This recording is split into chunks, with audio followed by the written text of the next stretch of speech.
Estamos todas Estamos todas perfectas. Sí, bueno, ahí las veo. Bueno, es un gusto para mí ser la coordinadora de este hermoso simposio de la Federación Sexológica Argentina, de la cual nosotros somos integrantes. Voy a presentar el nombre del simposio, que es Erotismo Contextual, Marcos, Perspectivas y Tendencias. Y para eso le paso la palabra a la señora presidenta de este simposio, que es Silvia Aguirre. Silvia Aguirre es licenciada en Psicología por la Universidad Nacional de Córdoba, especialista en docencia universitaria por la Universidad Tecnológica Nacional, sexóloga clínica y educadora sexual con perspectiva de género prosexo, doctorada en estudios de género de la Universidad de Córdoba, coordinadora del Seminario de Terapia Sexual con Perspectiva de Género de la Facultad de Psicología de la Universidad Nacional de Córdoba. Silvia, te cedo la palabra. Muchas gracias, Moni. Bueno, muchas gracias a todas las personas que están aquí con nosotros, con nosotras, intentando pensar, compartir en este simposio, del cual pensamos mucho el título entre todas las compañeras. Realmente estuvimos cuestionándonos cuál iba a ser ese nombre que le íbamos a poner, y surgieron varias posibilidades, y quedó finalmente de erotismo contextual, marcos, perspectivas y tendencias. Y creo que es realmente representativo de lo que estuvimos pensando y de las ponencias que vienen a continuación, que solamente voy a mencionar los nombres, ¿no? En el primer lugar, fenotipo digital y reconfiguración del erotismo, que lo dará la psicóloga Silvana Savoini. Luego, sin disfraz en tu cuerpo, que lo dará la licenciada Analía Pereira. En tercer lugar, Eros y Psique en la terapia sexual, tratamiento del deseo con los aportes de la teoría del apego, de la licenciada Milena Pavicic. Y en cuarto lugar, leyes que ayudan al placer sexual, por la doctora Mónica Gelsi, que es también la coordinadora. Bien, la idea, como digo, es poder pensarnos en este tiempo, compartir entre todos y todas las cosas que nos van pasando y aquello que es nuestro tema en común, que es lo que tiene que ver con el erotismo, que es lo que está pasando en ese plano, en este momento, y las compañeras van a abordar y van a dar desde distintos puntos de vista algún aporte a esto. Pero como digo, la idea es poder hacer un conocimiento y la construcción de un conocimiento en común, poder hacer una reflexión de lo que nos está pasando, que siempre es como aquello tan difícil de pensar, ¿no? Porque la cuestión histórica podría ser, siempre hay muchas visiones de la historia, también podemos hacer ciencia ficción hacia adelante, pero el pensar y el reflexionar sobre lo que estamos viviendo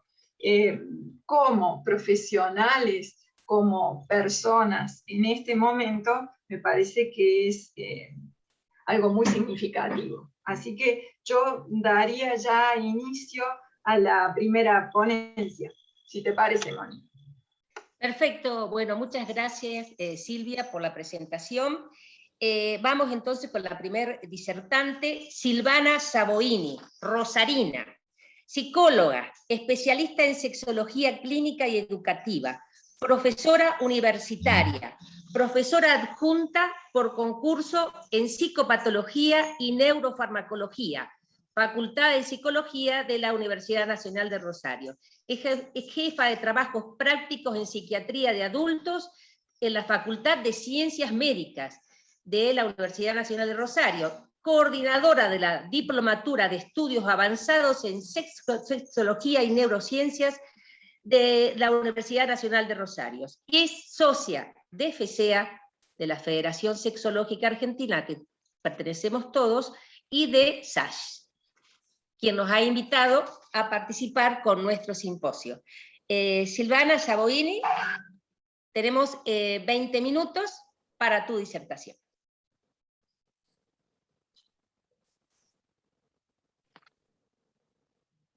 Silvana, no te escuchamos. Estás muteada, estás muteada. Te quité la voz.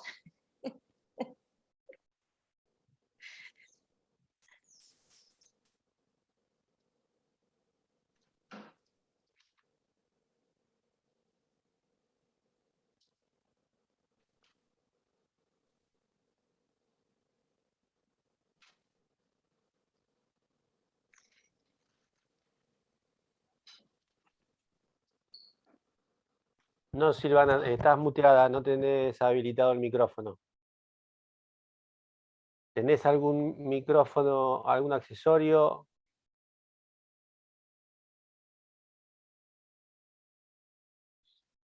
Abajo a la izquierda está el microfonito.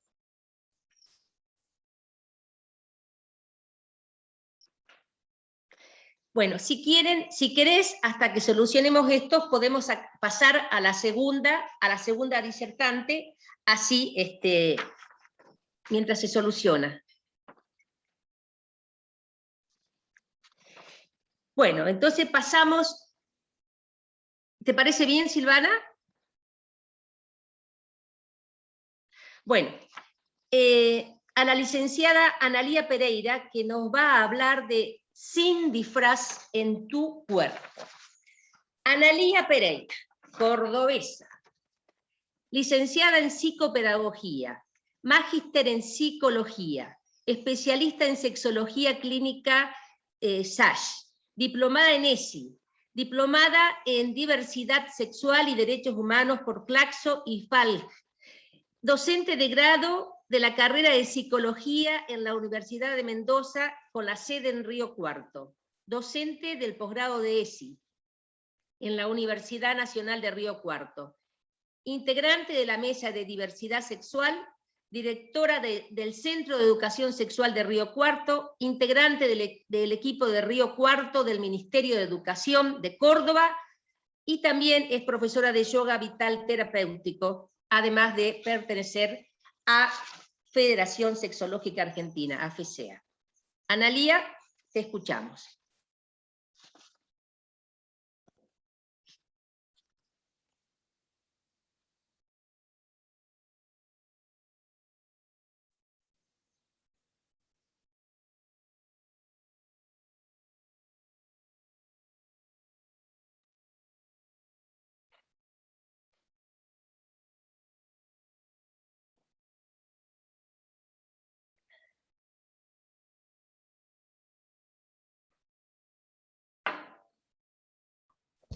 Bueno, aquí estoy. Parece que la mesa venía un poquito retrasada. Tanto que nos hemos preparado, chicas. Bueno, ¿se escucha bien? Sí, perfecto. Genial. Perfecto, muy bien. Genial, buenísimo. Bueno, ahora voy a compartir pantalla. Ya la estoy compartiendo, ¿sí? Sí, se ve. ¿Se ve la presentación o solo? Ahí estamos, vamos. ¿Ahí se ve bien? A los 15 minutos te aviso. Sí, por favor. Igual yo ya puse mi recordatorio. Bueno, vamos a empezar. Esta es la ponencia Sin disfraz en tu cuerpo. Y aquí les voy a proponer, vamos a empezar, y para trabajar el disfraz en nuestro cuerpo, les voy a proponer una pequeña actividad. Les voy a invitar a todas las personas que están aquí. Ay, aquí estamos. Les voy a invitar a que podamos, ay, no, se me perdió, acá estamos. Les voy a invitar a que nos sentemos en la silla. ¿Cómo estamos? Ay, perdón. A que nos sentemos en la silla. Ay, no puedo encontrar el cosito de la música. Acá estoy. Ahí estamos. Ahí está. Les voy a invitar a que Tratemos de poner la espalda bien apoyada sobre la silla para que relajemos los hombros ligeramente hacia atrás, a que dejemos el mentón hacia atrás. Vamos a tratar de cerrar los ojos unos minutos. Vamos a llevar el aire por la nariz, inhalar, tratar de que llegue a la zona más baja del pulmón. Luego el aire sale por nariz, lento y suave. Inhalo, siento que el aire entra por mi nariz, llega hacia la zona baja del abdomen. Puedo colocarme una mano sobre el ombligo y sentir el abdomen para cuando entre el aire y sentir que se desinfla cuando el aire es exhalado. Voy a intentar llevar la atención ahí. Voy a soltar los hombros y los brazos. Voy a soltar las piernas. Voy a Por favor, abrir Analía, por favor, Analía, ¿podés bajar un poquito la música? Porque dicen que no se escucha tu voz. Baja la música, por favor. No se escucha tu voz. ¿Ahí se escucha? Baja un poquito más la música. ¿Ahí se escucha? Ahí sí. Bueno, vamos a estar sentados en las sillas, sentadas, con la columna bien derecha, los hombros relajados hacia atrás y solo vamos a sentir esa energía que entra con la respiración. Inhalo, entra el aire, se dirige hacia la zona del abdomen que se infla como un globo. Exhalo, aflojo. Inhalo. Exhalo, aflojo. Siento que las piernas se sueltan. Siento que afloja mi columna vertebral, los hombros hacia atrás, las manos relajadas. Focalizo en sentir el aire. Me dirijo solo unos minutos ahí, a sentir cómo ingresa el aire, cómo se dirige y recorre todo mi cuerpo. Y luego exhalo lentamente y sale. Inhalo. Exhalo. Cada una de las personas va a conectar solo estos instantes con su propia respiración, con su propia energía respiratoria,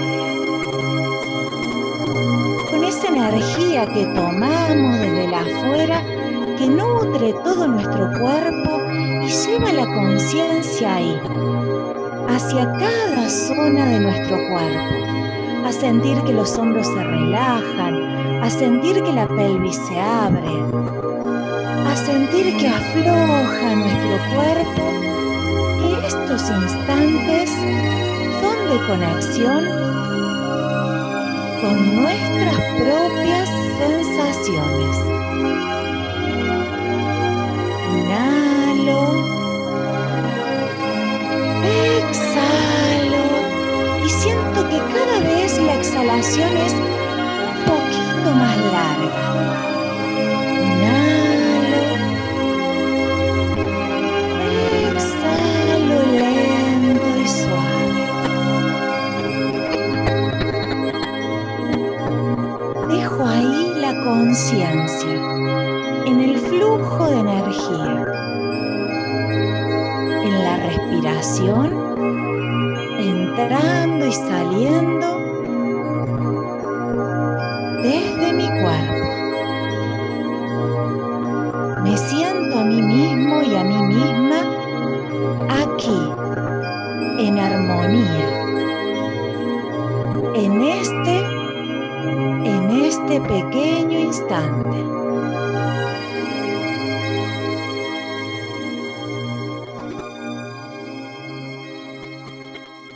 De a poquito regresando. Vamos a ir de a poquito, moviendo los hombros. Podemos hacer una respiración profunda y abrir la boca.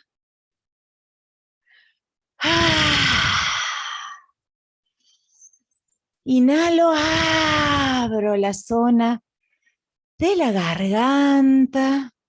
Suelto ahí la energía.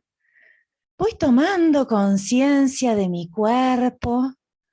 Voy conectando. Vuelvo aquí, abro los ojos. Voy a hacer unos pequeños movimientos con las manos. Voy a frotar las manos, las palmas de las manos. Froto, froto, froto, genero energía y la voy a pasar por la zona de mi cara, de mi frente, suave. Puedo tocar mi cabello suavecito hasta las puntas e ir aflojando e ir sintiendo que estoy aquí. Aquí y ahora.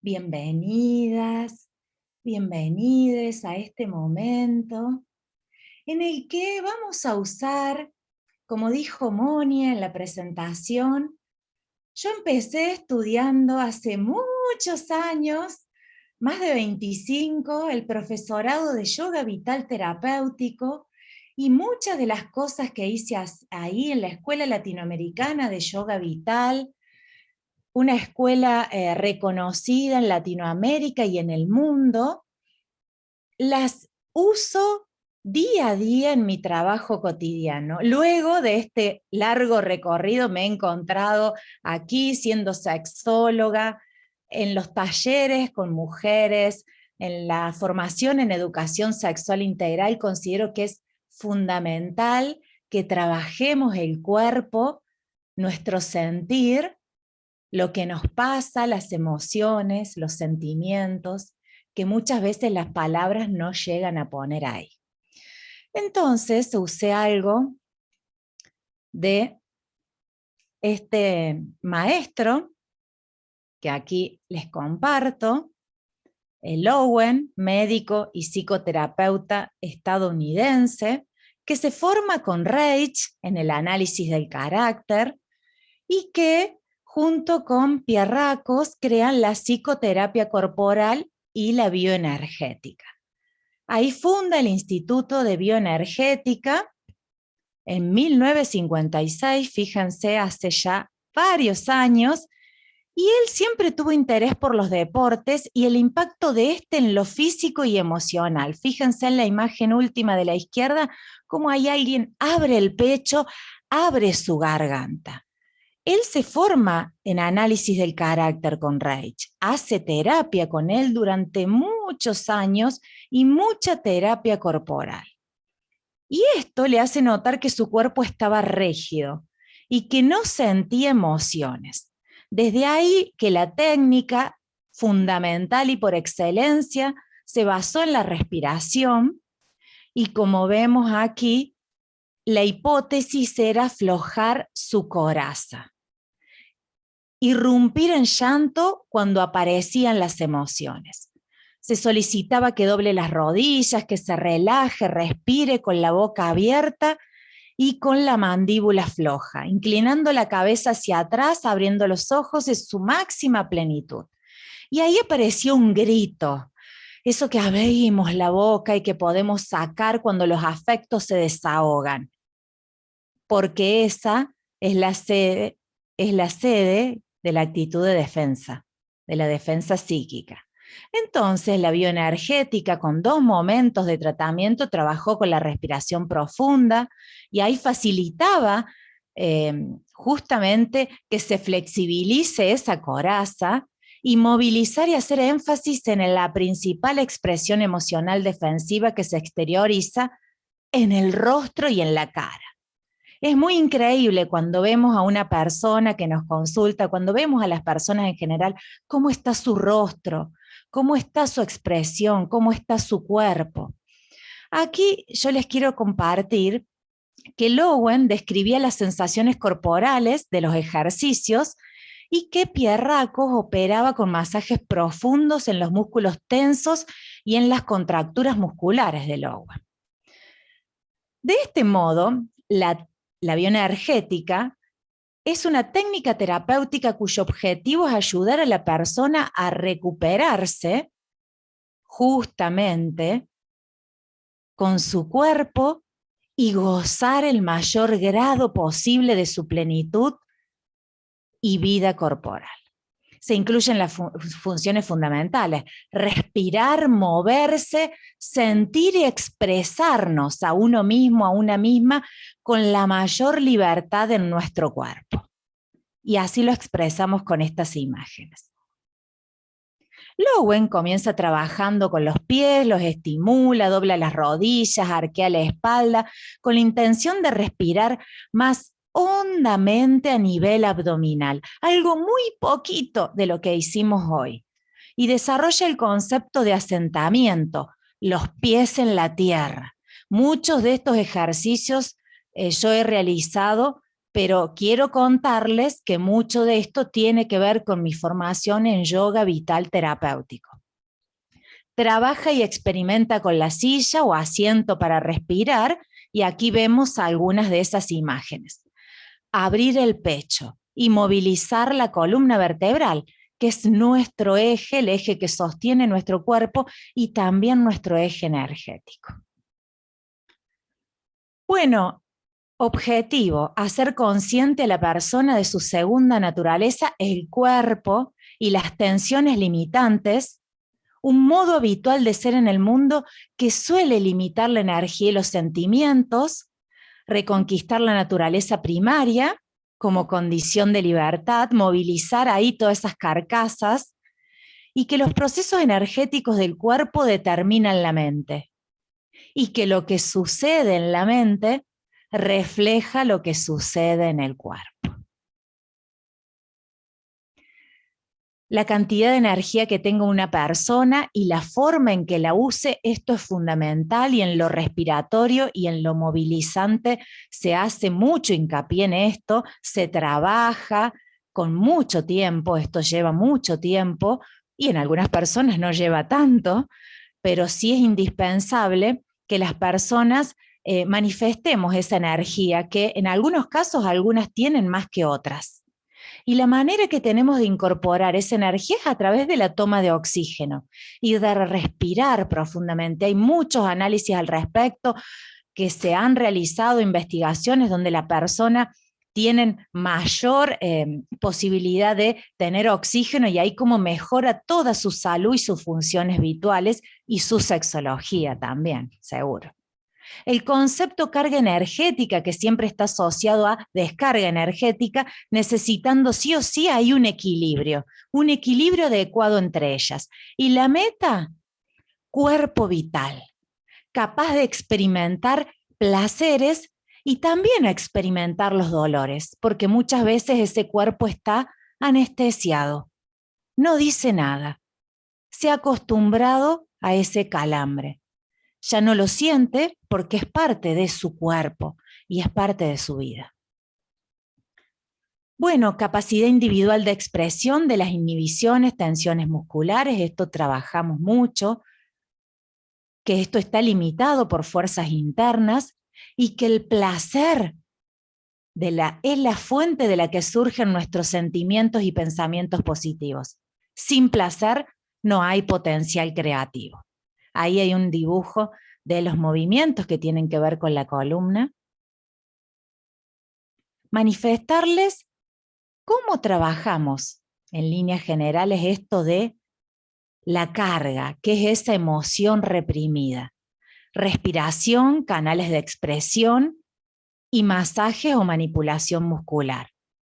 Ojos, los ojos cuánto dicen de nosotras, de nosotros.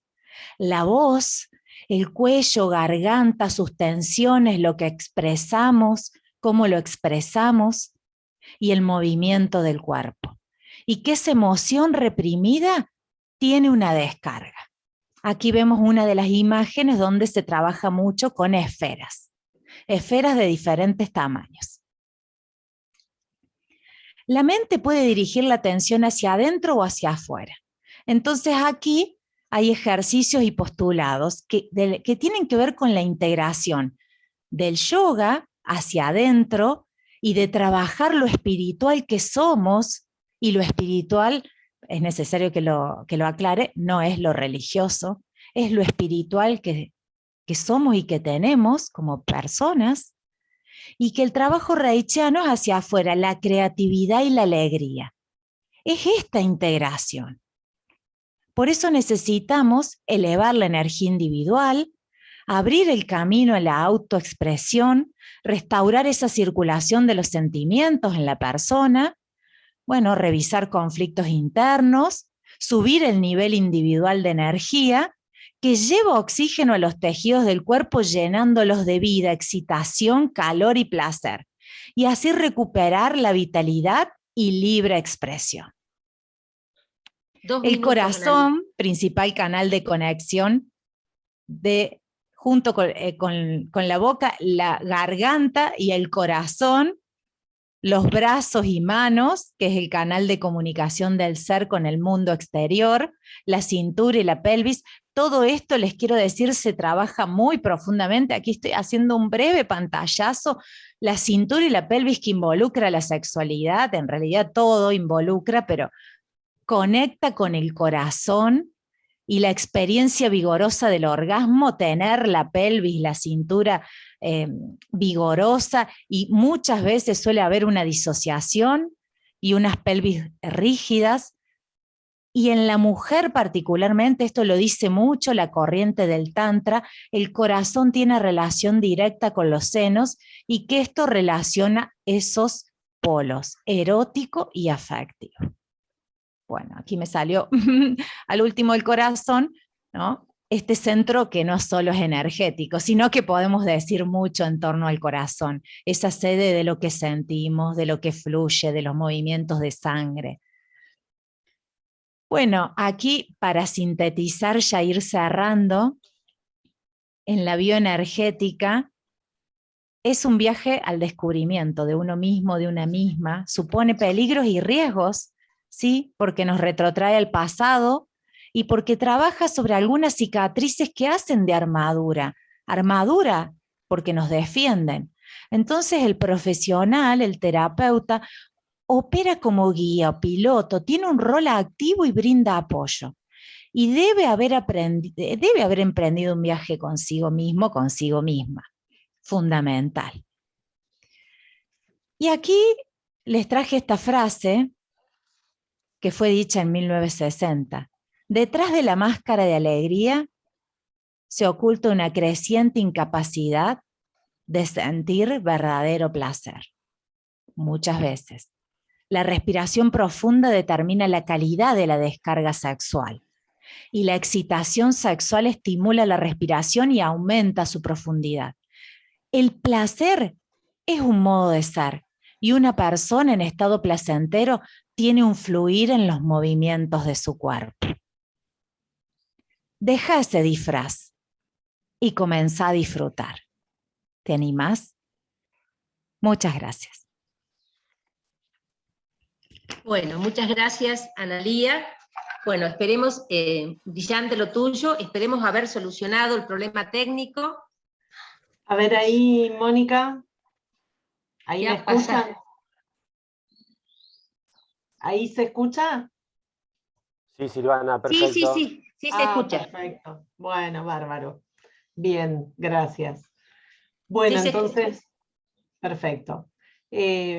Voy a compartir pantalla. Bueno, mientras comparto la pantalla, agradecer a FESEA, digamos, por permitirme participar de este simposio, que la verdad que es un placer para mí. Bien, ¿ahí se ve la presentación? Sí. Bien. Bueno, dentro de este simposio que justamente estamos hablando de lo contextual en el erotismo, ¿no? En el ejercicio consciente del placer sexual, que es el erotismo, esto de ponerlo en contexto. Y en esa contextualización, más allá de que en este simposio van a confluir distintas perspectivas, enfoques, tendencias, pero a mí me gustaría revisar algunos conceptos que hacen al contexto en el que estamos viviendo, y me refiero a la era digital, digamos, ¿no? Entonces, en ese sentido, ahí cambió la Perdón, imagen. Silvana, Sí. si podés ponerlo en modo presentación para que se vea en pantalla completa. Ah, ahí está, ahí va. Ahí está, ahí está. Perfecto, muchas gracias. Bueno, el tema de mi presentación, que es fenotipo digital, digamos, y cómo esto opera en la reconfiguración del erotismo, voy a hacer un breve repaso de algunos conceptos que, por supuesto, en general los profesionales de la salud ya manejamos, pero que no viene de más refrescarlos en este momento para ponernos justamente en contexto. Cuando hablamos de genotipo y fenotipo, brevemente, genotipo sabemos que es la información genética, digamos, los genes que cada organismo particular, digamos, en su ADN posee para estructurarse y funcionar.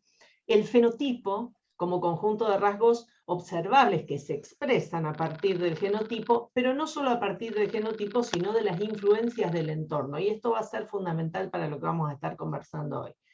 Esos atributos, digamos, que se forman, que se manifiestan particularmente en cada uno, responden, como digo, a la expresión de los genes, pero también a las presiones del entorno.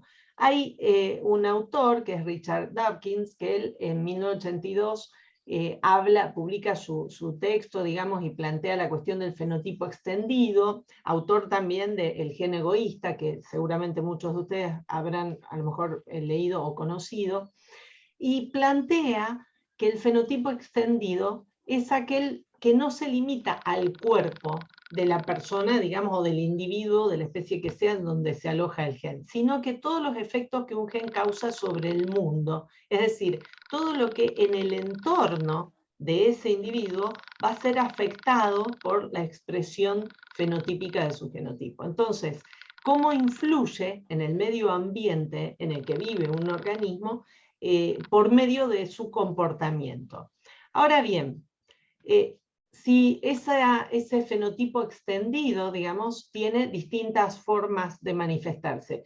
La arquitectura animal, que llama el autor, que son las modificaciones del entorno en cuanto a su forma de vida, y después modificaciones del comportamiento del hospedador, por ejemplo, en el caso de los parásitos, que manipula, digamos, el comportamiento del ser parasitado, y manipulación a distancia, que en este caso no nos van a interesar. Yo me quedo con esta modificación del entorno como parte de la forma de vida de un organismo. Ese entorno, vamos a recordar, porque hablamos de lo que es el genotipo, lo que es el fenotipo, ¿qué es el entorno, el medio ambiente? Cuando decimos medio ambiente, recordemos, hablamos del entorno que afecta a los seres y que condiciona toda su circunstancia vital. Esa interacción dinámica, por supuesto que en las condiciones tenemos factores bióticos y abióticos, y también aspectos sociales, dentro de los cuales todas las cuestiones culturales, económicas, políticas, históricamente condicionadas, por supuesto, también incluyen a lo tecnológico. En el caso del ser humano, el entorno, a través de la acción del ser humano, se ve afectado y es una de las condiciones, particularmente con las tecnologías. Si bien hoy vamos a estar hablando de las tecnologías de la información, de las nuevas tecnologías de la información y la comunicación, por supuesto que la tecnología es un concepto que ha nacido propiamente con la noción de humanidad. Entonces, para concluir este repaso de la interacción entre genoma, en tanto patrimonio genético, y ambioma, en tanto entorno, va a surgir la red neuronal singular o particular de cada sujeto, vamos a decir, en este caso si hablamos de los humanos. Que eso va a darle también la característica diversa a lo que se conoce como fenotipo conductual, en tanto conjunto, digamos, de de conductas y de rasgos conductuales y cognitivos, digamos, que puede expresar un organismo. La noción de fenotipo conductual en general se usa en relación a patologías, pero a mí me gusta pensarla en un sentido más amplio, porque en realidad en nuestro comportamiento, todo lo que, cómo accionamos sobre el mundo, los estilos que tenemos para afrontar las situaciones, siempre van a tener un componente que surge de nuestra predisposición genética y, digamos, todo lo ambiental que va contribuyendo en toda la complejidad que hace al ser humano en su comportamiento. Entonces, tomando esas nociones, las vamos a reservar un momentito nada más y los quiero introducir en esto de lo contextual propiamente dicho de este momento. La noción de ciudadanía digital. Fíjense que yo tomo uno solo de los autores que habla de ciudadanía digital, que son muchos, pero que ya en 2009, o sea, no estamos hablando en la pospandemia, esto es, y hay que pensarlo en contexto, 2009 donde no había una virtualización de las actividades, no estábamos forzados a usar, digamos, a entrar en el mundo, en el universo digital para virtualizar todas nuestras gestiones, y aún así ya se hablaba de estas nociones. Este autor colombiano trabaja, que también se dedica a la semiótica, no solo a la lingüística, trabaja la noción de ciudad, de ciudadano y de ciudadanía, en tanto ejercicio de derechos y deberes, para orientarlos a lo que se conoce como ciudadanía digital. Ahora, ¿por qué hablamos de ciudadanía digital? Todos estos conceptos se forman en lo que es necesario un espacio de comunicación para conformar una ciudad, digamos, con sus propias características, y un ciudadano que la habite, que se vincula y que interacciona. Ese espacio es la sociedad. Y actualmente estamos habitando lo que se llama sociedad de la información o sociedad del conocimiento. ¿En qué sentido? En la actualidad, en el contexto digital, la era digital, como se le suele llamar, la sociedad tiene otra dimensión distinta, en donde lo que se privilegia es la información. O sea, no las tierras, como en otros momentos históricos de la humanidad, no las riquezas, no otro tipo de posesiones, sino la información. Esa información como valor, digamos, incluso dentro de esta sociedad, conforma esto que se da en llamar sociedad 2.0, en donde se hace palpable y presente el ejercicio de esta ciudadanía digital. Una sociedad que construye, digamos, conocimiento gracias al uso de las tecnologías de sus ciudadanos, queda incorporado en la vida diaria, y esto lo vimos con más razón en la pandemia. Las gestiones de home banking, la educación, la atención médica, el acto médico, la consulta psicológica, sexológica por supuesto, mediada por las tecnologías, nos hace, seamos conscientes o no, ciudadanos digitales. Si llevamos este concepto al extremo, y esto es simplemente para dar una nota de color, no sé si conocen el proyecto Asgardia, pero es esta creación de una suerte de nación digital, ¿no? Esto lo pueden visitar en la web, en donde se pretende trascender, digamos, los estados y las delimitaciones sociopolíticas y geográficas históricamente y tradicionalmente a las que estamos habituados a pensarnos como ciudadanos. Yo puedo decir, soy ciudadana, hoy me presentaba Mónica y decía Rosarina. Bueno, es verdad, y acá cada uno tiene su ciudadanía, digamos, ¿no?, en su región, pero somos a su vez todos ciudadanos digitales. ¿De qué estado? Porque esto trasciende, ¿no? Y estamos acá en estas jornadas de SACH que siempre hacíamos y viajábamos a Buenos Aires y estábamos ahí compartiendo, y ahora estamos presenciando esto en una dimensión distinta, en donde se desdibujan ciertos límites. En esa nación digital, esto después pueden entrar a ver el proyecto Asgardia, que es muy interesante, parece salido de una película de ciencia ficción, pero está ocurriendo. En esta nación digital y en esta noción de ciudadanos digitales, las decisiones se basan en datos. Esta cuestión de la toma de decisiones basadas en datos nos lleva a lo que yo quiero compartir con ustedes hoy como profesionales de la salud. Hay lo que, digamos, hoy en día existe lo que se llama la ciencia de datos. Hay otras formas de denominar esto, hablamos de datos masivos, datos en gran escala, macrodatos, inteligencia de datos, lo que normalmente se conoce como Big Data. ¿Qué es la Big Data?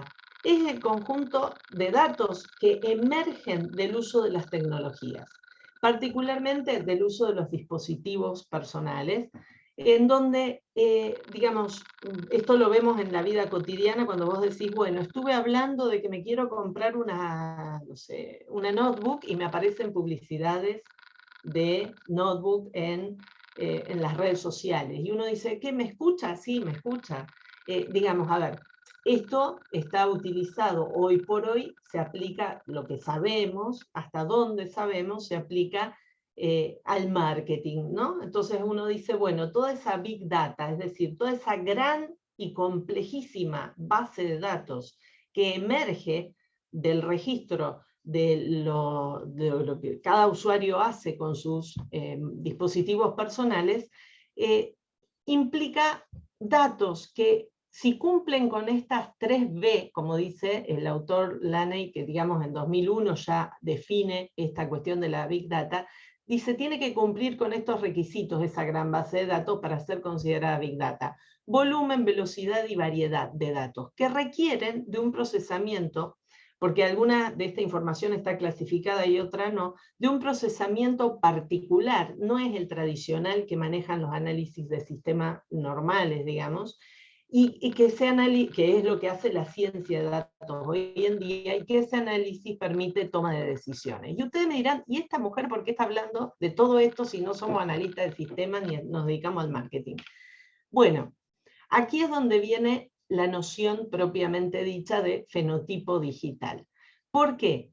El fenotipado digital es un concepto que en la ciencia de datos, en interacción, en interdisciplina, con la medicina, con la psiquiatría en particular, pero con las ciencias de la salud en general, está vigente, digamos, al día de hoy, este concepto de fenotipado digital como el uso de datos que emergen de los teléfonos inteligentes y de los dispositivos, recopilados in situ, momento a momento, para capturar la expresión digital de los comportamientos humanos.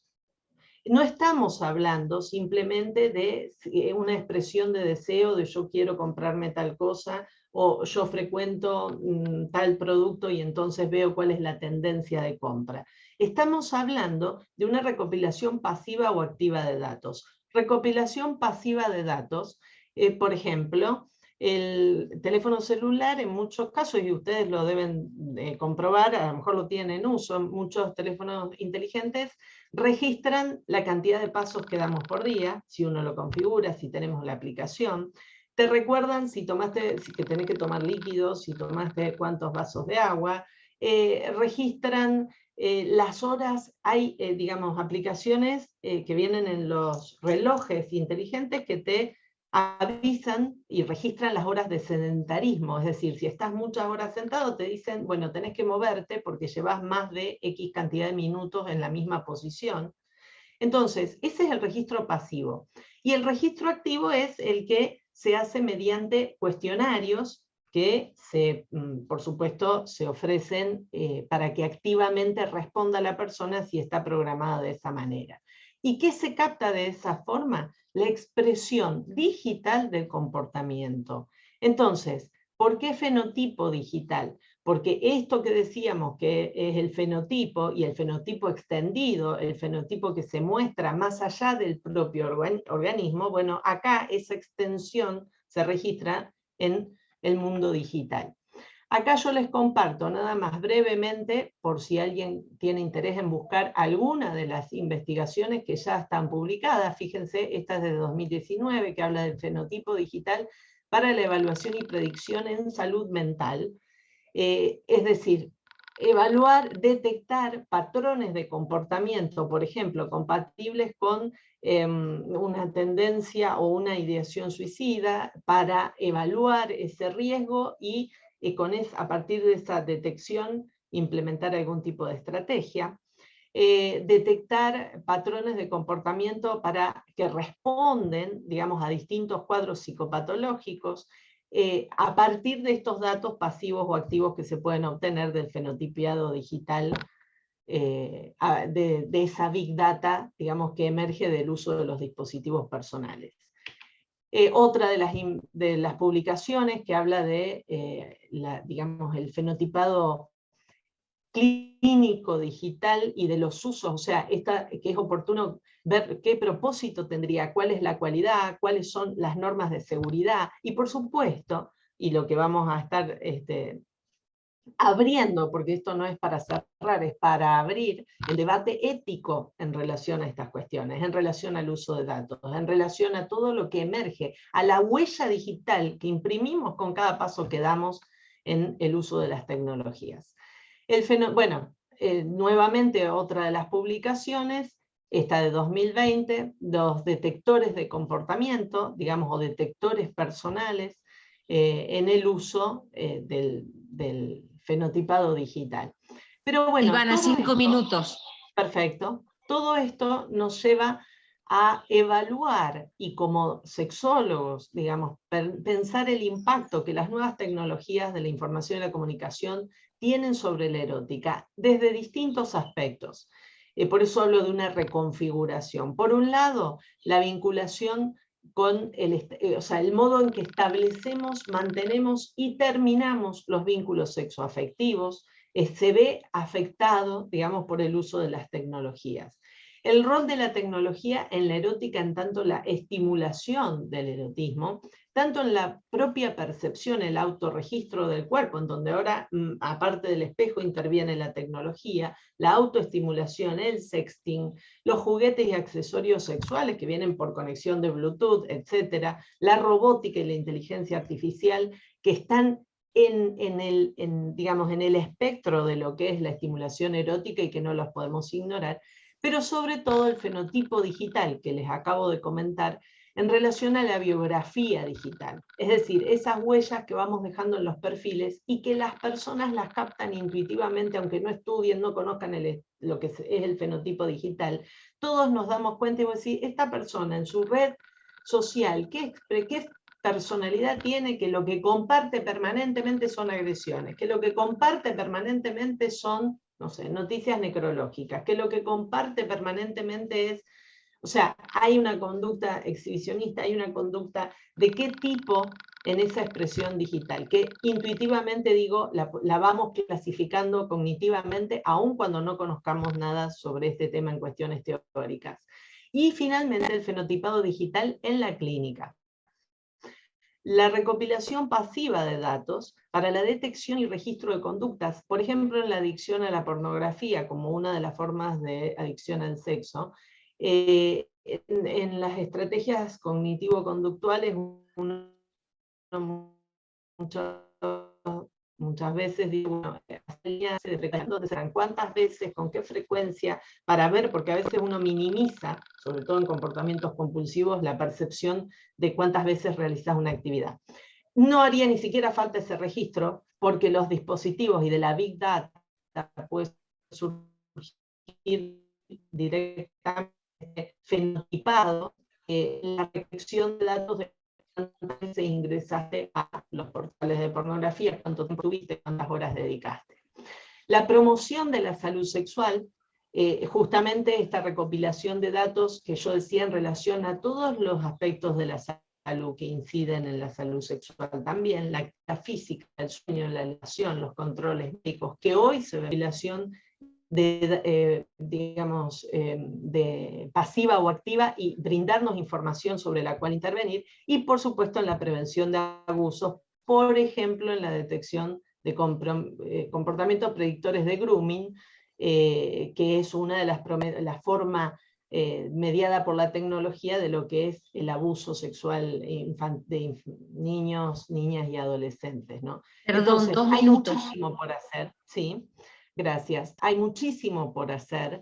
Como verán, yo lo que hago acá es abrir el espectro, no vengo a cerrar nada, vengo a compartir una inquietud, abrir una ventana. Yo me siento como si Martin McFly, que viene del futuro y dice, no saben lo que vi allá, miren lo que hay, y vengo y se los muestro, aunque parezca ficción, porque esto está pasando.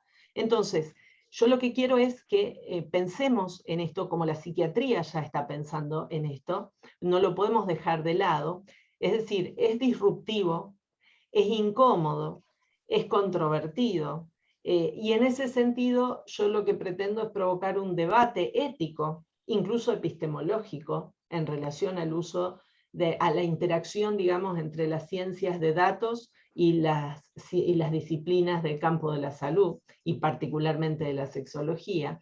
Implica también aprendizajes de cosas que no dominamos y que, digamos, están ocurriendo y que van a seguir ocurriendo cada vez más. La interdisciplina, insisto, la ciencia de datos, la informática, y todos los profesionales de la salud, ya no podemos sentirnos en campos diferentes y ajenos.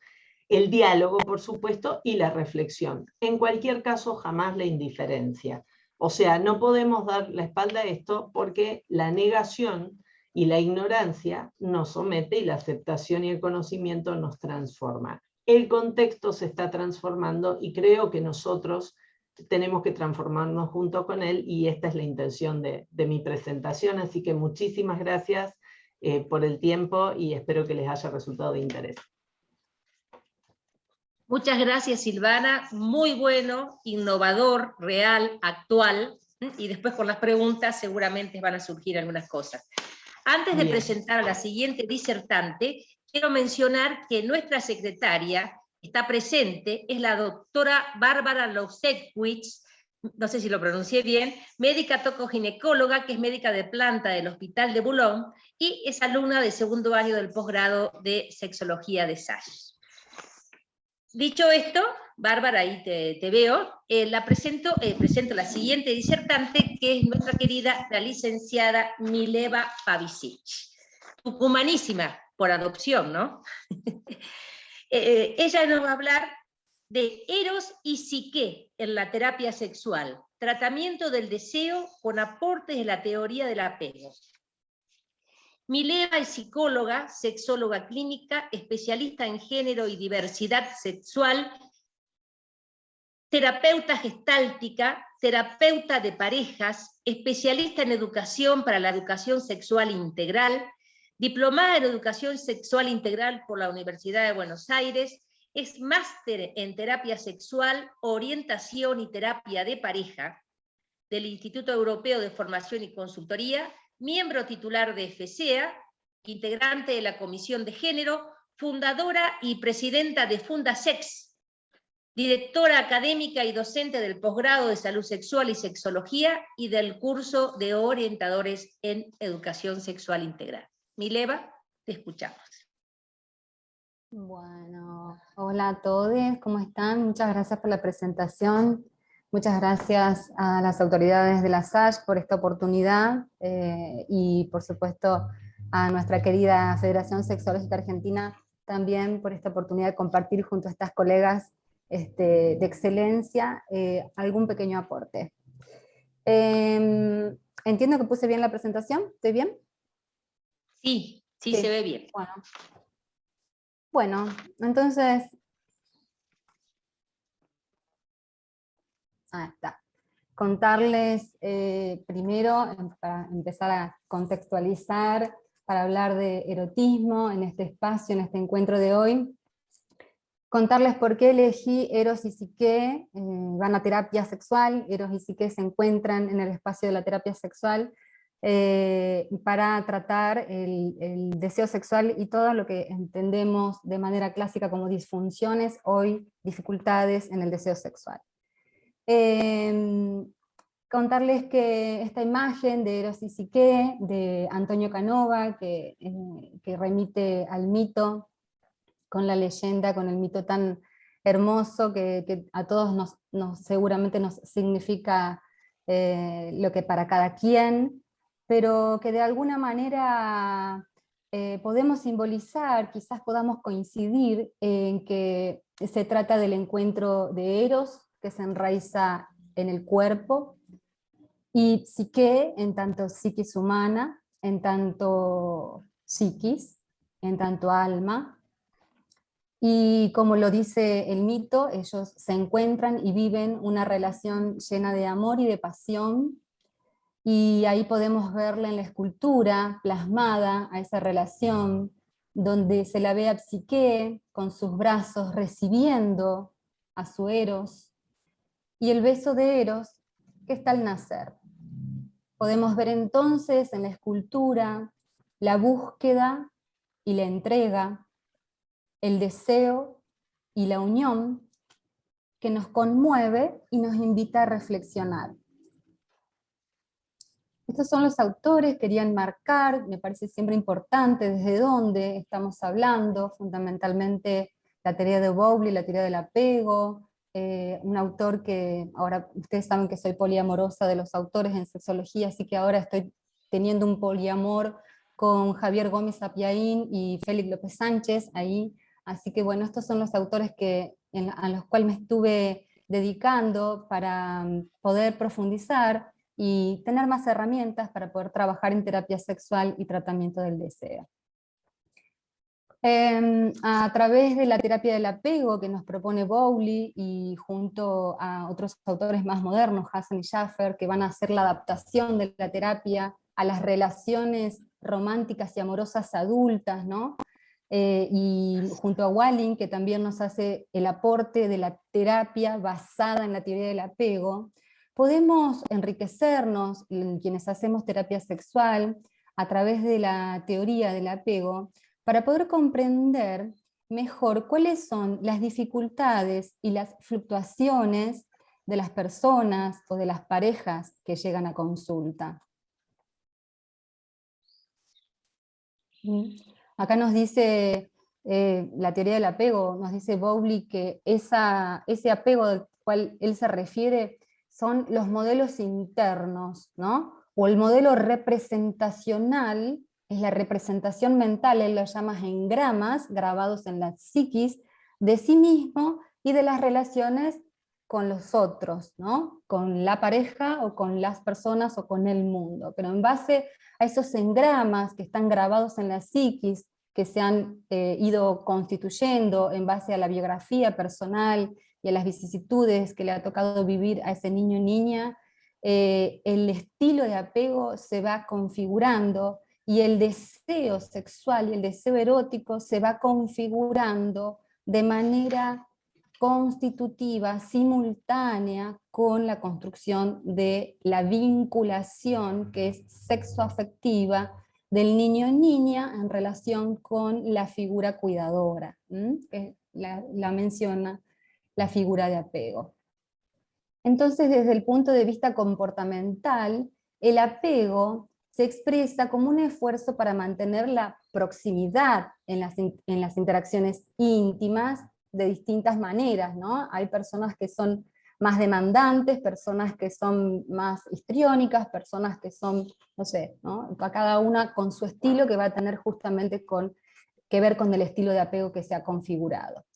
La figura de apego es la base desde la cual se va a organizar la capacidad de exploración hacia el mundo físico, que cuando habla del mundo físico también habla del cuerpo físico, y va a actuar como la base de seguridad, desde cual niño o niña va a explorar, y esa exploración va a ser en dos direcciones, hacia dentro de uno mismo, hacia el mundo interno, y hacia el mundo externo, que incluye las relaciones, o la relación que nosotros vamos a mirar en la terapia.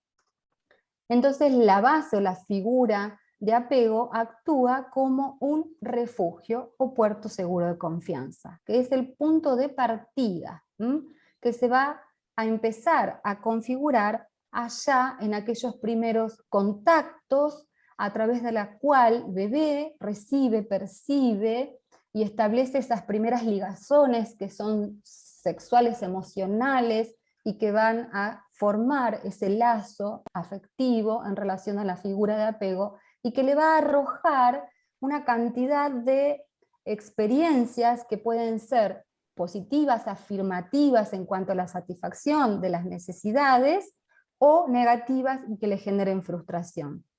Y en base a estas experiencias, al conjunto total de estas experiencias, en el recorrido de la biografía, porque no sucede solamente en los primeros años, sino que sucede a lo largo de la biografía de la persona, vamos a poder comprender que la persona ha de alguna manera desarrollado un estilo de apego tendiente a la seguridad, a la autonomía, a la dependencia, a la maduración, o un estilo de apego tendiente a la inseguridad, y por supuesto que todos quienes trabajamos en terapia conocemos cuáles son esos distintos estilos de apego con sus variantes en cuanto a lo seguro y lo inseguro, pero no es el tema de hoy. Entonces esto es a modo de redondear sobre el apego, que la importancia de conseguir o de lograr, no de conseguir la figura de apego, es para que a nivel de supervivencia, niño o niña encuentre la seguridad, la protección y la intimidad, que el concepto de intimidad en sexualidad, por supuesto, es fundamental.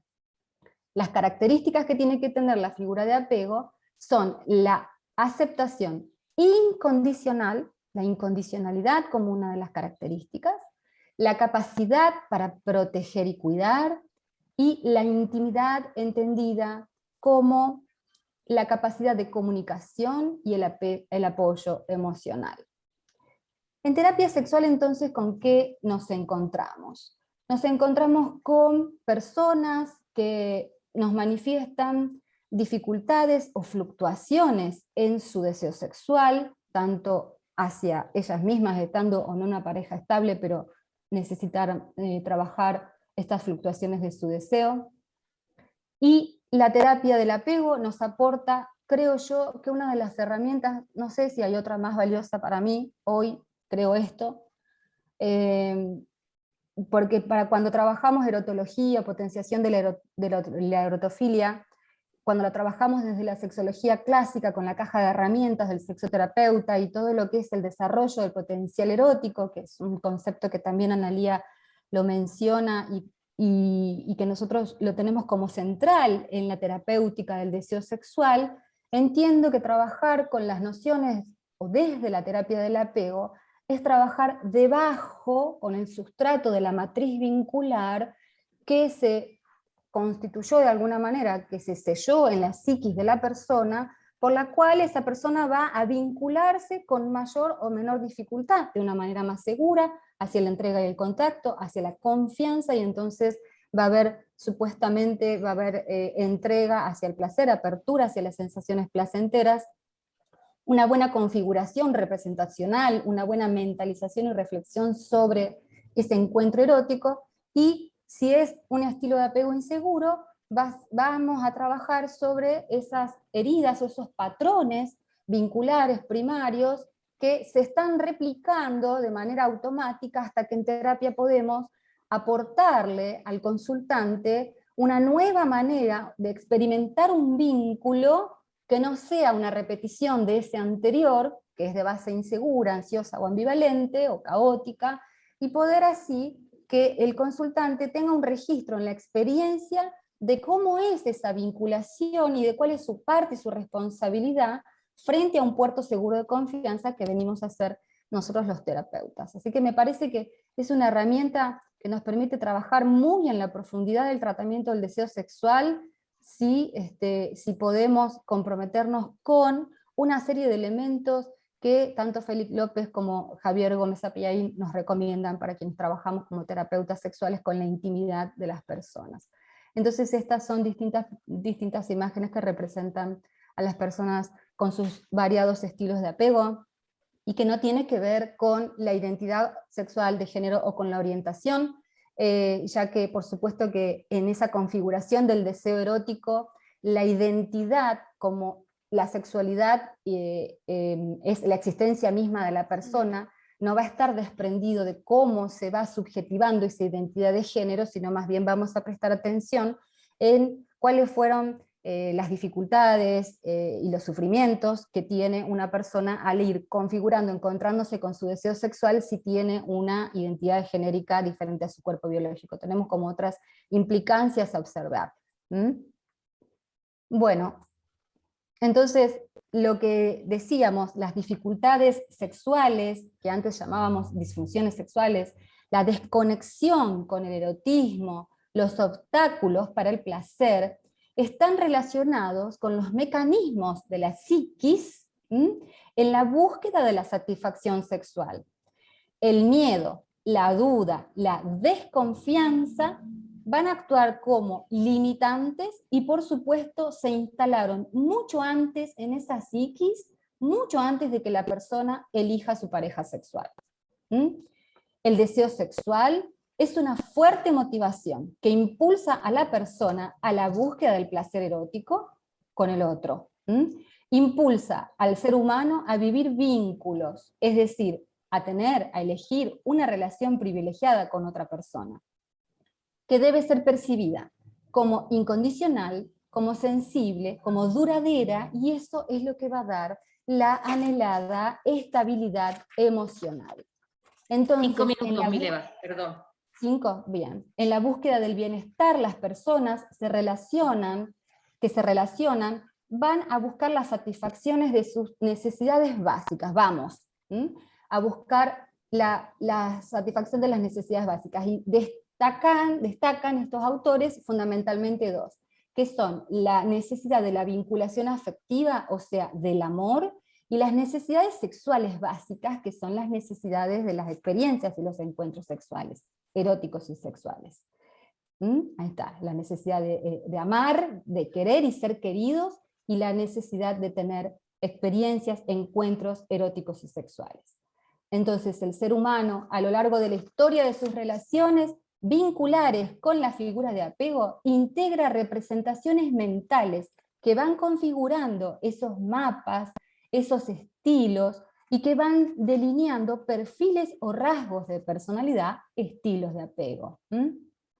Estos modelos internos se regularán en las relaciones interpersonales, en especial en las relaciones de pareja, y en especial en la vida íntima.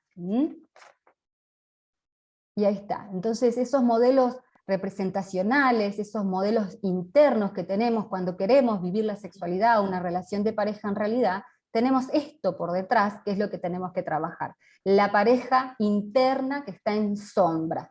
Y ahí es donde tenemos la posibilidad de hacer un trabajo más profundo. Esta es una experiencia que quería hacer, pero por supuesto el tiempo no me da. Así que para ir cerrando, para conclusión, los aportes que la teoría del apego nos hace a quienes trabajamos en terapia sexual, y esto es importante, que como terapeutas tenemos que poder posicionarnos como puertos seguros de confianza.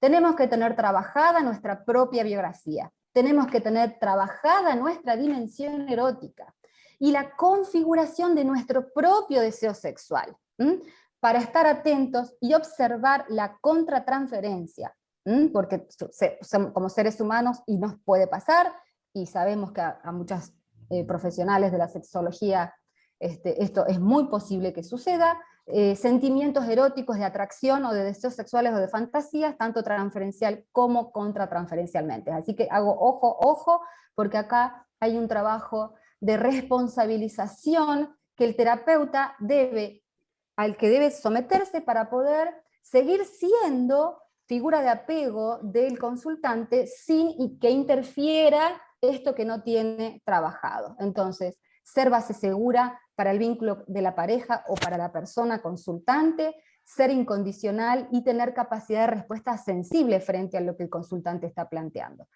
Estos autores lo plantean al terapeuta sexual desde una posición horizontal, no vertical, ¿no? Entonces, ahí hay un acompañamiento para que la persona pueda reflexionar y comprender su propia biografía, su propia historia, y así aceptar esa dificultad, y sucede realmente el cambio, que es lo que propone la terapia del apego. Sucede la transformación del sistema de la relación sexual que la persona estaba hasta ese momento percibiendo como insatisfactorio en una situación de satisfacción y de bienestar, simplemente por el proceso de acompañamiento, de comprensión y de aceptación de esa biografía con todos esos eventos y con todas esas matrices vinculares que van a hacer que la persona se dé cuenta que no es eso lo que le está pasando, lo que significa solamente en el contexto de esa relación, sino lo que está en sombra, que es lo que tenemos que poder llevar a la luz para realmente así como está esta imagen, como lo plantea Félix López, una evolución, un crecimiento, sacar a la luz, ¿no?, lo que tenemos en sombra para poder conocernos y así desarrollar nuestro potencial erótico y nuestra creatividad sexual, para que seamos personas sanas y felices, encontradas y amorosamente reconciliadas con nuestra sexualidad y con nuestro erotismo, seamos de todas las edades, de todos los colores, de todas las formas, de todas las identidades y de todas las orientaciones, como me gusta siempre resaltar cuando hablo de sexualidad. Finalmente, los terapeutas sexuales debemos ponernos al servicio del desarrollo de las biografías de las personas, promoviendo la libertad para decidir sobre sus propias necesidades afectivas y sexuales, y para ello les dejo así como una súper recomendación el libro de Félix López, Ética de las Relaciones Sexuales y Amorosas. Así que bueno, hasta acá por hoy, muchas gracias. Bueno, muchas gracias. Mileva, cedo la palabra. Bueno, muy bien, dejé de compartir bien, ¿verdad? Sí. ¿Estoy Sí. bien? Bueno, estamos bien entonces para la cuarta presentación de la doctora Mónica Gelsi. Les cuento, Mónica es médica tocoginecóloga, es docente universitaria, educadora en sexualidad y sexóloga clínica, es delegada salteña de la Asociación Argentina para el Estudio del Climaterio y es la actual delegada de APEC, esta asociación. Fue docente en la Facultad de Medicina de Tucumán y Salta. Es importante, siempre que tengo oportunidad lo cuento, que Mónica recibió el premio como médica del año por su tarea comunitaria en el año 2006, y también un segundo premio, una segunda mención por la Gobernación de Salta, por su gran labor de salud sexual y servicio a la comunidad. Así que me parece que eso es para destacar. Es actual vicepresidenta segunda de la Federación Sexológica Argentina. Es miembro de la Asociación de Educación Sexual y Sexología Regional de Bahía Blanca, AESIS, y es docente del posgrado en Salud Sexual y Sexología de Fundasec y es miembro de Fundasec. Es disertante y conferencista en jornadas nacionales e internacionales y es una amiga muy querida de este camino de la salud sexual. Presentada Moni, toda para vos. Bueno, muchísimas gracias por la presentación, gracias a todos los que están en este horario, que seguramente muchos tendrán hambre. Bueno, creo que es muy importante recordar que tenemos leyes que pueden ayudarnos al placer sexual. Y es muy importante hablar de esto. Porque el placer tiene mucha relación con las sensaciones vitales, con lo que sentimos. Tiene mucha relación con el gozo, con el deseo. Y repercute positivamente el placer sobre el bienestar. Y todo esto se considera que es un derecho humano. Este derecho humano está respaldado por leyes.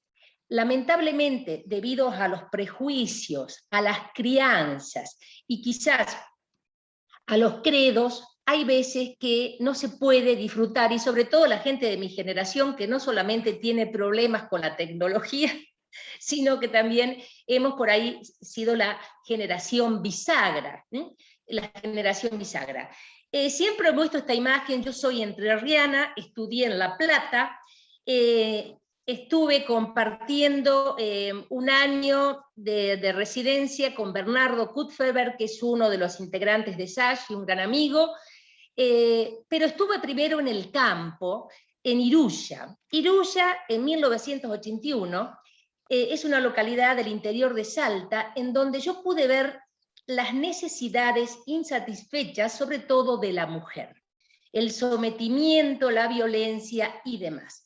Entonces, tomé una frase que dijo Teodoro Roosevelt: haz lo que puedas con lo que tengas en donde estés. Y siempre considero que nosotros, en el lugar que estemos, con las herramientas que tengamos, así sea un pizarrón o solamente nuestra voz, podemos llevar educación, llevar información, podemos empoderar a las familias, a la mujer, a los niños. Creo que es muy importante poder transmitir lo que se sabe y hacer lo que se pueda hacer sin necesidad de tener por ahí la tecnología.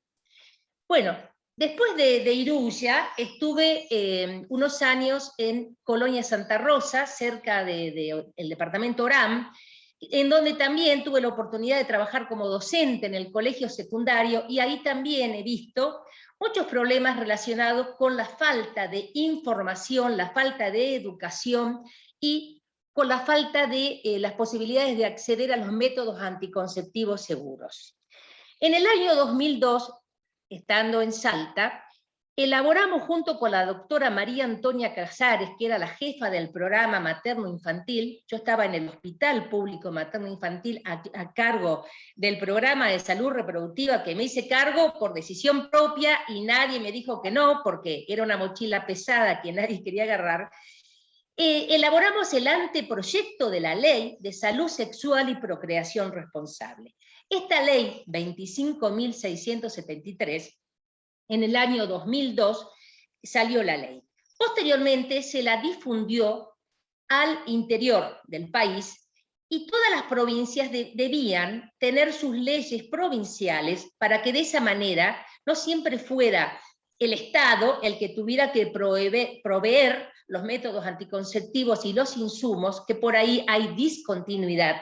Y un método anticonceptivo, para ser seguro, tiene que ser continuo y estar a disposición de la usuaria. Lamentablemente en Salta, yo he participado en esa época, fui asesora de la Cámara de Diputados de la Comisión de Salud ad honorem. Como trabajaba en el hospital, colaboré, les llevé información, y toda esta fundamentación de la morbilidad es enfermedad, mortalidad materna e infantil, porque ya está demostrado que un niño no deseado tiene más riesgo de enfermar o morir. Y se incrementa la mortalidad y la morbilidad de los niños también con madres adolescentes que tienen el cuerpo biológicamente preparado para gestar y parir, pero no para el apego, y que, como decía recién Mileva, no para el apego y la crianza, porque la maternidad es un proceso complejo. La ley provincial nunca salió, lamentablemente, porque en Salta se pensaba que era la ley del aborto. Entonces mandaban a los chicos de los colegios, cuando se debatía en la Cámara de Diputados, con pancartas que decían no al aborto, y en realidad estábamos hablando de sí al placer, sí a sexualidad responsable, sí a la información, educación, anticoncepción, para trabajar en el antes, como considero que tenemos que hacer, trabajar en el antes, para darle a las personas la posibilidad de ejercer una vida sexual libre, con la responsabilidad y con el método anticonceptivo que le debíamos proveer las provincias, y que actualmente nos entrega Nación, y a veces la provincia puede comprar. Al no comprar la provincia, por ahí no se destina parte de ese presupuesto, al no haber una ley, y lamentablemente por ahí no se llega a cubrir todas las necesidades de los usuarios. Bueno, hablando del tema de la sexualidad de los adolescentes, hubo muchos problemas, que se le decía, vos tenés que venir con tu papá, y bueno, este es un tema que sería para una conferencia entera, digamos, los derechos de los adolescentes, pero ellos tienen derechos protegidos por leyes, y ya en el artículo 264 del Código Civil se habla del interés superior del niño, que también se le decía la patria potestad. Y bueno, y ahí en la Convención sobre los Derechos del Niño, Niña y Adolescente, en el artículo 13, se habla de la libertad de expresión. Además, el Código Civil y Comercial reconoce que los menores tienen capacidad progresiva, también en base a su entorno, en base a la información y a la contención y al apego. Por eso, para algunos actos no es necesario ser mayor de edad.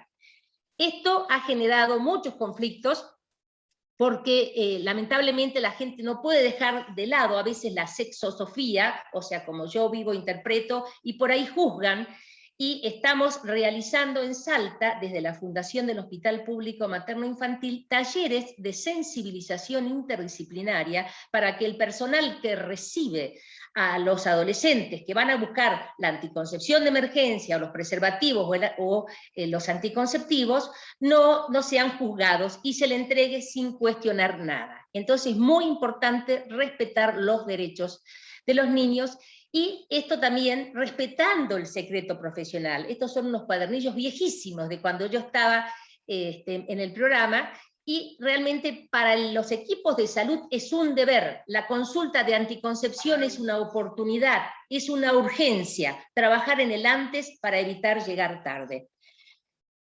También hay que hablar de la confidencialidad, cosa que por ahí se hace difícil cuando viene una joven de 13, 14 años y te dice, estoy con un atraso, no quiero que se entere mi mamá. Por eso creo que tenemos que trabajar para que esta joven pueda disfrutar la sexualidad que elija, pero no signifique para ella un embarazo no deseado.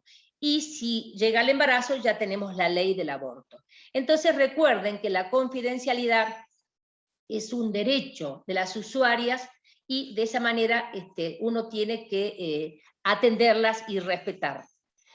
Hablar cuando se eligen los métodos anticonceptivos de la eficacia, de la reversibilidad, es importante hacer una buena consejería. Nos pasa ahora con el implante, lo que los adolescentes dicen el chip, que es de larga acción, que muchas tienen sangrado intermenstrual, otras se sienten deprimidas. Es importante contarle cuáles son los efectos benéficos y cuáles los efectos adversos, que les salen granitos, o con el DIU que les viene mucho, pero es importante hacer una buena consejería para poder tener satisfacción con el método anticonceptivo elegido. Es muy importante hablar de las contraindicaciones y también es importante recordar algo, que la mujer que fuma no debería tomar anticonceptivos. Lo ideal sería que la mujer que fuma deje de fumar. Si no puede dejar de fumar, le aconsejaría como ginecóloga que se colocara un DIU, a no ser que esté anémica. Pero el cigarrillo, sumado a los anticonceptivos, y en esta época de COVID, si es que llegan a contagiarse, son 3 factores que pueden predisponer a las trombosis, a los tromboembolismos, y realmente he visto pacientes que han llegado al hospital, que han tenido ACV, pacientes fumadoras, o sea, instruidas, una arquitecta, que su médico no le había preguntado si fumaba. O sea que hay que tener en cuenta todos estos detalles. Recordar que la píldora del día después, el anticonceptivo de emergencia, es la última opción anticonceptiva antes de un embarazo no deseado, o sea que es importantísimo darla. Pero también se le debe entregar la pastilla y se le debe entregar un turno para que después concurra para tener una anticoncepción más segura. Bueno, para mí el método por excelencia debería ser el DIU. Hasta la semana pasada coloqué un DIU a una nena de 14 años, a una adolescente, una mujer de 14 años, que ella dio el consentimiento, que eso se puede hacer, por más que sus padres por ahí se opongan. No se puede hacer una cirugía mamaria, pero sí se le puede poner, porque estamos justamente jerarquizando el bien superior del niño o adolescente. Fíjense la seguridad del DIU 99.4, creo que es muy importante. Ahora, lo que yo pido y quiero difundir, que es en la campaña que estoy ahora acá en el hospital, y por los medios, que tengo llegada a muchos medios, radio, televisión, pedir que las obras sociales y prepagas cubran el 100% de los métodos anticonceptivos, porque solo cubren un 40%, que cubran el 100% de los métodos. Los afiliados deben pedirlo, exigirlo, porque ustedes pagan la cuota, porque después, si hay un embarazo no deseado, deben cubrir el costo del aborto. O sea, si ustedes cubren la anticoncepción segura y que sea permanente, no van a tener que después invertir más dinero en el misoprostol, porque o sea, el costo es mayor, y el sufrimiento también. Estás en tiempo, Moni, perdón, ¿no? Estás en tiempo, ya estás en tiempo. ¿Cómo en tiempo? ¿5 minutos? Yo empecé a la... Ajá. Empecé a la menos... Bueno, 5 minutos. Sí. Bueno, el MELA, ¿por qué lo nombro al MELA, el método de la lactancia? Porque salió junto con la ley del aborto, salió la ley del apego. La ley de, justamente lo que vos decías recién del apego, el del plan de los 1000 días, la ley 27.611. Me quedó lo del apego, pero es el plan de los 1000 días, que es justamente para dar atención y cuidado integral de la salud de las personas gestantes durante el embarazo y la primera infancia, sobre todo por esto, para fomentar el apego, porque un niño deseado, ya desde el vientre, es un niño que tiene más posibilidades de llegar a concretar relaciones saludables. Entonces, esto es algo para tener en cuenta, la ley 27.611. Después tenemos que hablar de la ley 26.130, que salió en el año 2006, vasectomía y ligadura, hay que hacer buenas consejerías. Posteriormente, lo más importante para mí es hablar de la ley 26.150, que también salió en el 2006, por eso está cumpliendo 15 años, la ley ESI, y es importante recordar los ejes conceptuales de la ley ESI, que es una ley laica: cuidar el cuerpo y la salud, valorar la afectividad, garantizar la equidad de género, respetar la diversidad, ejercer nuestros derechos. Es fundamental trabajar en ESI. Creo que se ha hecho mucho, pero queda mucho por hacer. También después, en el año 2010, salió la ley 26.618, que le ha permitido a muchas personas formalizar sus vínculos, y aquí observamos 2 matrimonios homosexuales que realmente, gracias a la ley, han podido casarse, y realmente es una ley para celebrar. En el año 2012 salió la ley 26.743, la ley de identidad de género, que también ha permitido que se valore, se respete la libertad, y como dice ahí, merecemos libertad, o sea, la diversidad merece el respeto, merecemos libertad, y nos están enterrando. Ya sabemos todos que hay mucho más riesgo, tienen mucho más riesgo de muerte las trabajadoras, los trabajadores sexuales, entonces realmente ellos exigen este derecho, y con esta ley, nosotros, la ley 26.743, hemos podido darle a ellos la posibilidad de salir del closet, y no como yo tengo colegas que después de abuelos ahora están conviviendo con su compañero de banco, que toda la vida se habían autopercibido de esa forma. Bueno, y después la ley 27.610, la ley del aborto, que sancionó el año pasado, y que este año empezó a hacerse efectiva. Bueno, hubo un gran apoyo de toda la población, es una gran solución cuando se llega tarde, pero yo creo que tenemos que seguir trabajando en el antes para evitar justamente el dolor. Fíjense, en nuestro hospital, el público materno-infantil, se están realizando 40 abortos por semana, y también es importante traer las cifras del acceso que la gente tiene a los métodos anticonceptivos. Por eso pusieron esta imagen, me parece bien, no me gusta. Se está cumpliendo con la ley del aborto, se está cumpliendo en Salta, pero creo que como educadora, como ginecóloga, creo que tenemos que trabajar en el antes, en educación, anticoncepción, para de esta manera poder llegar a tiempo. Les agradezco, creo que más o menos anduvimos con los tiempos, y bueno, quedamos para las preguntas. Me parece que estamos muy sobre la hora para el tema de las preguntas. 5 minutos quedan. Bien, entonces vamos a usar esos 5 minutos.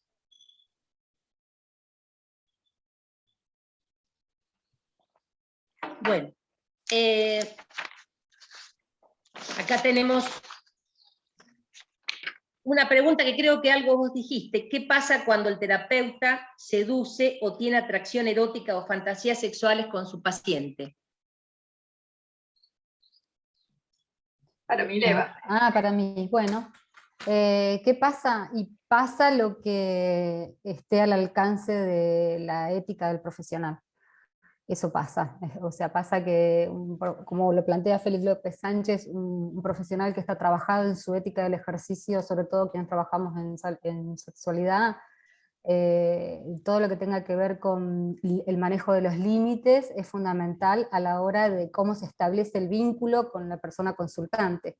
Entonces no podemos desconocer que transferencia y contratransferencia puede traer sentimientos eróticos, fantasías, y esta proyección, en el fondo sabemos que es la proyección de esas carencias, o de lo no resuelto, o de lo que la pareja no me da, o lo que todavía me falta experimentar, y lo idealizo en la figura del terapeuta, y al revés por parte del terapeuta con su consultante, ¿no? Perfecto, Mileva. Así que bueno, es el trabajo personal de la ética, del ejercicio profesional, trabajo de límites internos y el autoconocimiento de su configuración del deseo sexual, ¿no? De por qué le pasa lo que le pasa y qué hace con eso que le pasa, la responsabilidad.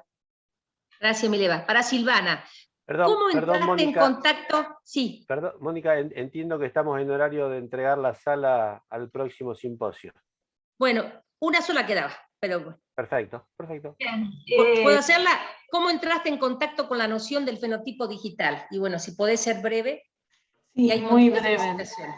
Muy breve. Bueno, yo siempre navego entre la sexología y la neurociencia, y obviamente en una de las actividades de INECO que propuso sobre ciencia de datos y justamente las cuestiones de salud mental, me encontré sorpresivamente asistiendo, porque también era para analistas del sistema, mi esposo es analista del sistema, y él, como había hecho un posgrado en ciencia de datos, asistió a la misma charla que yo, y ahí, bueno, me di cuenta de esta interdisciplina y esta noción de fenotipo digital que INECO presentó en esa oportunidad. Así que a partir de ahí empecé a investigar sobre el tema. Bueno, muchas gracias a todos. Silvia. Sí, muy, muy interesante escucharlas siempre a las compañeras en todos los aportes que fueron haciendo. Muchísimas gracias a la SASH por darnos este espacio para el simposio. Creo que quedan un montón de cosas para decir con cada una de las exposiciones, para pensar, para cuestionarnos, y me parece que esto es lo más valioso. Y respetar el tiempo también, para que otras personas puedan hacer lo mismo. Así que muchísimas gracias, compañeras, un gusto enorme, como siempre. Gracias. Entregamos la sala. Gracias a todos.